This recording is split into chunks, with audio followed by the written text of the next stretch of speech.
দোস্ত এই দেখ আমার নতুন গার্লফ্রেন্ড। গার্লফ্রেন্ড? ছি, তুই গার্লফ্রেন্ড বানায় ফেলাইছিস, একটু ভালো লাগে না। ভালো লাগে নাই? না। এই ব্রেকআপ ব্রেকআপ, যাও যাও যাও যাও যাও যাও। আমার বন্ধু চাকরি তাই মামা, তোর গড়ি না না করা লাগে মামা, সুন্দরী লাগে। ঘড়ি লাগবো তোর? হ্যাঁ রে বেটা। আরে লাগবো না।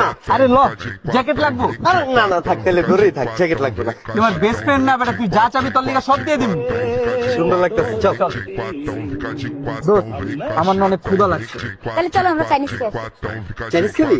না দোস্ত, আমার না চাইনিজ না, কাচ্চি খেতে মন চাইতেছে। চল তাহলে কাচ্চি খেয়ে আসি। ওই যে চাইনিজ খাইবো। দূর ওর কথা বাদ, হয় বাদ, তুই আর আমি খাই, চল। হ্যাঁ বেবি, এই যে একটু বাইরে আছি, হ্যাঁ একটু পরে চলে যাবো। কিরে কাল নয় কথা কস, গার্লফ্রেন্ড নেই? হ্যাঁ। তোর গার্লফ্রেন্ড তো আমার ভাবি।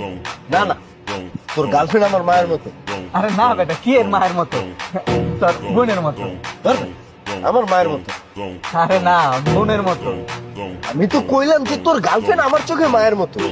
আরে বেটা বুঝতেছিস না, বোনের মতো। বোনের মতো মানে? তুই কি আমার বোনের লাগে?